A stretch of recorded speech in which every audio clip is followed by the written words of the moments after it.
Hey, how about you, everybody? Welcome into the Monday edition of Inside the 20 with myself and Keith Niebuhr. We will do absolutely our best to get as much recruiting intel to you inside the 20-minute mark. Joined as I always am by Mr. Keith Niebuhr. How about you, Keith?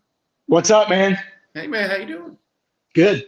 Yeah. Hanging in there. Hanging in there. Kind of like Mr. Caleb Schofield. That's like right. An auto in LaGrange, Georgia. If you're looking for a car or truck, Caleb's got it all, man. He's got currently 2 4-door Broncos in stock. One is black, one is cactus gray. Keith loves that cactus gray. He also has a brand new all-electric Ford Lightning F-150 in stock as well. Give Caleb a call, 334-531-0996. Also has fantastic selection of new Ford, Lincoln, Chrysler, Dodge, Jeep, Ram, and even Hondas. The used car lot is absolutely loaded with diversity.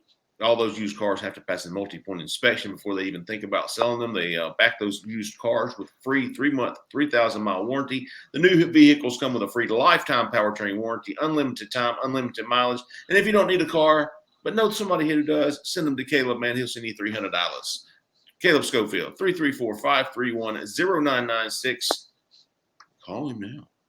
Hey, Keith, today is Monday, a new week, coming off of a hectic, busy week for Auburn recruiting. Fantastic week for Auburn. We'll stay on the topic of football this week, but Auburn also got a couple of basketball guys. But last Wednesday, Auburn picked up Jaden Lewis. They picked up Malik Autry, 2 4-star in-state kids. They also, on Friday, slammed the freaking door closed on the week by getting Walker White, the 4-star quarterback from Little Rock, Arkansas. Hell of a week, wouldn't you say, Keith? Yeah, I mean, I don't even know what else to say. I mean, it absolutely was what, if you're an Auburn fan, you've been looking for. You've been waiting for. You've been thirsting for a day like this for a long time, a week like this, excuse me. Actually, Jeffrey, a run like this. I mean, This goes back to December, if we're being totally honest here. It's been just every week there's been good news. Even during the dead period, there was Tyler Scott announcing he was on board with Auburn, the 4-star defensive back from Georgia. Then C.J. Johnson, the defensive back from Texas, he announced that he had committed. So that was 23, and that was during the dead class of 23, and that was during the dead period. That late December after signing day into January. Then you had junior day. Then you had all these other visits, and then all of a sudden, lo and behold, you have this big week for Auburn football, starting with the junior day and then the commitments. But really, everything starts and stops to me with Walker White, Jeffrey, and I know you agree with that. I do, Keith, and we talked about this a little bit last night on the call-in show. But one of the things that I think you and I even talked about last week on Inside the 20, maybe one or both shows last week, was we came in with this Hugh Freeze high expectations of quarterback not being a problem. Like quarterback recruiting was not going to – he was going to solve it. Well, we went through all of that. And after all of that, after even the big junior day, we're still going, the only missing piece here is that quarterback that we were expecting him to be able to get, to solve, the problem to solve. And, oh, ye of little faith, dude. He comes in and, I mean, we're talking about beating Clemson for a quarterback from Arkansas, Keith. Yeah. Well, here's the thing. Again, we talked about this a little bit last night on our show, but you and I both, when the coaching search was happening, we both pointed to 2 guys that we would be targeting if we were the person in charge. Hugh Freeze and Lane Kiffin. And the main reason for me, and I think you too, I don't want to speak for you entirely, but I think we were on the same page here. A couple of reasons. One, we knew that Lane Kiffin would crush it in the portal. And we thought Hugh Freeze could have success in the portal too, because he actually had success in the portal at Liberty of all places. So there was that, but there was also QB recruiting, QB development, all that stuff. And when you looked at Auburn's recruiting of the quarterback position the last 10 years, look, there's always going to be misses. You're not going to hit on every quarterback at even Southern Cal or Georgia or Notre Dame or anywhere. You just don't. But Auburn hasn't hit on enough of them. And the last couple of years, the roster at quarterback wasn't what, especially last year, wasn't what it needed to be. Let's just be honest. So we thought it would be one of those 2 guys, or those are the 2 guys we would lock in on. And sure enough, Kiffin's had success in the portal and at the quarterback position during this offseason. And Hugh Freeze has crushed the portal, crushed the high school and junior college recruiting, and now has his quarterback. And I'll tell you, it's not just recruiting. People think that Hugh Freeze is out there, Jeffrey, recruiting 24 hours, 7 days a week. I don't think that's the case. I think the guy has a real balance in his life I think I think he understands when to turn it on and when you can turn it off. Okay. He's a very smart guy. And how did he build? We're seeing how intelligent he is by how he's building the roster right now. But look how he built his staff. That was a lot of talk to get to this, but forgive me there. But the staff, Jeffrey, quarterback, most important position on the field. So he's a guy that's an offensive guy.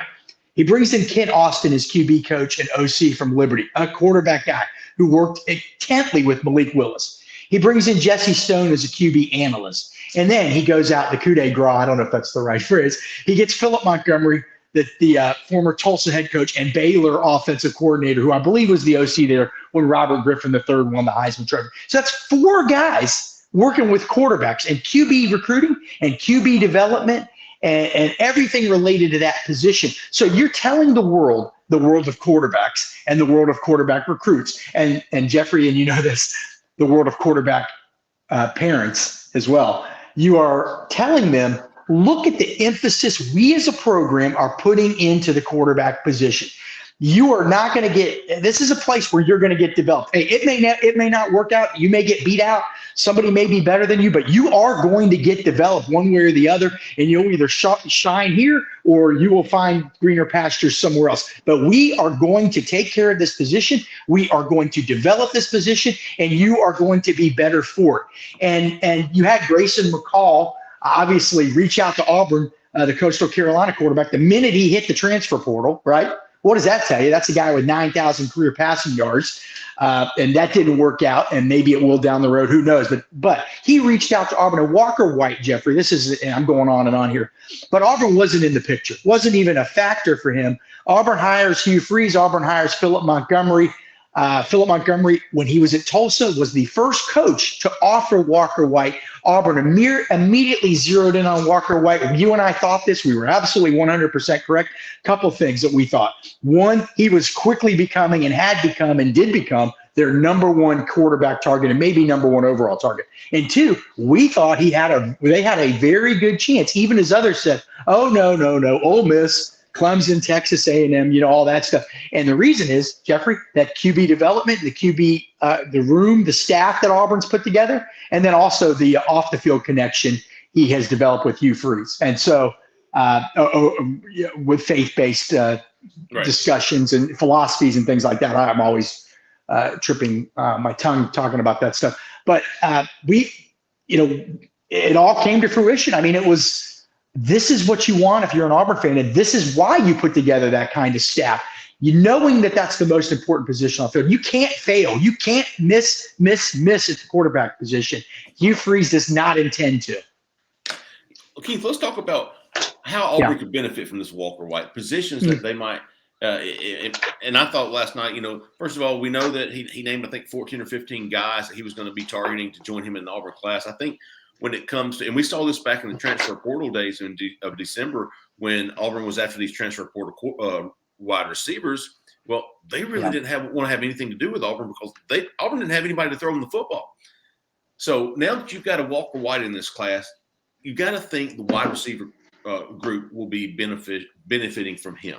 And he mentions some guys. We've talked about some guys. I want to throw some at you. Cameron Coleman, the 4-star wide receiver from Central Phoenix City. TJ Moore down there in your area, your neck of the woods there at Tampa Catholic, Keith. Perry Thompson, the 4-star wide receiver committed to Alabama. In-state kid who's visited Auburn and has basically even publicly said, Keith, I'm kind of committed to Alabama. I'm kind of committed. And then another kid, Nye Carr, who was at Auburn's junior day, Georgia commitment. Yeah. Those 4 guys really stuck out to me. Cam Coleman, Perry Thompson, in-state kids, TJ Moore from Florida, Nye Carr committed to Georgia. Would you think, Keith, the wide receiver position would benefit most from a quarterback like Walker White being? I mean, you'd have to think so. Of course, right? Look, you'd have to think so. Of course, Bo Nix, George Pickens, I think, committed to Auburn before Bo Nix, and then that obviously fell through. But Seth Williams was in that class too, was he not? He sure was. I think the speedy receiver from South Florida. Oh my gosh, I'm drawing so many blanks these days.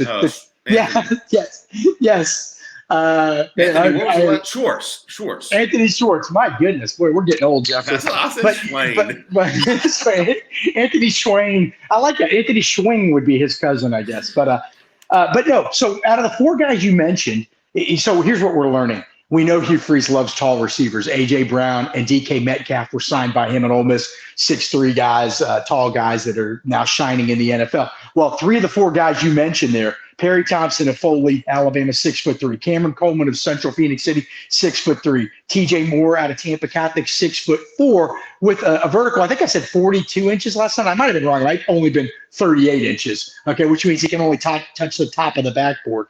So he likes those. Hugh Freeze likes those athletic freaks. And I got to tell you, these kids, it's cool for them on a guy's big day, his commitment day, to mention their name.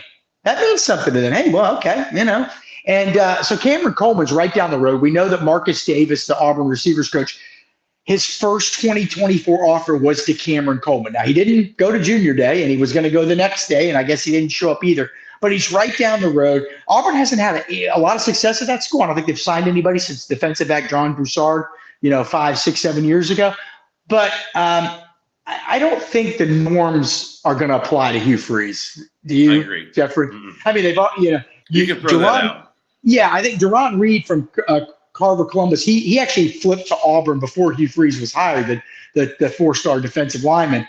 But he stuck with Auburn with Hugh Freeze. I think they're going to be able to do some damage in that area. I really do. There's just too much buzz, and Hugh's really popular with high school coaches. So I think Cameron Coleman's certainly somebody to watch. He visited Kentucky. Alabama recently offered him. But, man, when you're looking, what does Jay Head, our cohort, always say? Proof of concept. When you're a receiver and you're watching NFL and you're seeing DK Metcalf as one of the 3 or 4 highest paid receivers in the league, and he's your size, and he was signed by Hugh Freeze, and those are the kinds of things that matter. But so you've got that, and now you have a quarterback.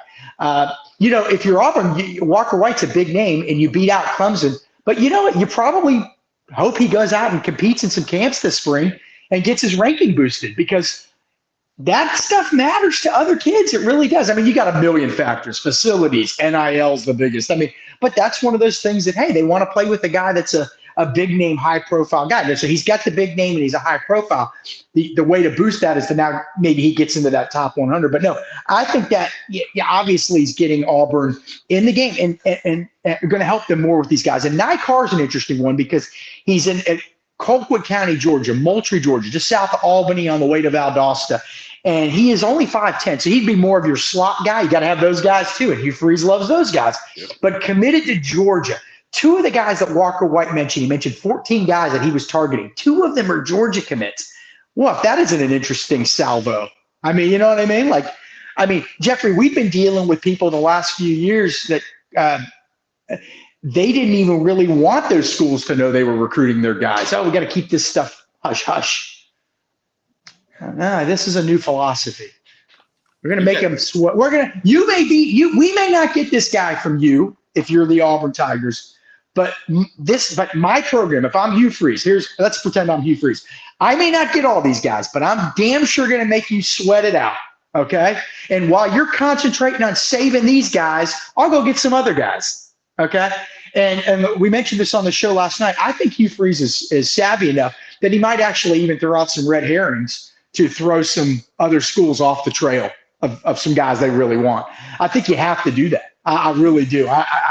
Some people call it chicken shit type games, but I think, isn't recruiting just one big game anyway? Hell yeah. But Nye Carr's an interesting one. There was a tight end, Landon Thomas, from the same high school. I believe he's committed to Georgia as well. They've got Walker White in full recruiting mode. We're going to be doing more on that, obviously, in the coming days and weeks. But people want to play with these guys. He's a confident guy, right? He, like Hugh Freeze, he wears his religion right here, right on his sleeve, and he's proud of it. That is going to – certain kids are going to gravitate to him because of that, because of all the talents. But he's also much more – and I love Bo Nix, and I think you like talking to him too. I wouldn't say he was an introvert. I just wouldn't say he was an extrovert. No, that's fair. Kind of just a regular dude, right? Cool dude. I think this guy's a little bit more of a extrovert, Walker White. We've already seen it on Twitter. Yeah. You know, he's already calling for people that and I know Cole had something on Daniel Hill, the running back from Meridian, Mississippi, earlier this morning. Yeah. I talked to him last night. I have a little bit more on him, but good. You know, he certainly is aware that Walker White has been, you know, mentioning his name to get him to Auburn. Well, there you go. He is aware, and they have had some communication. I think it's fairly new. Obviously, Walker White just committed 3 days ago. But that conversation has begun.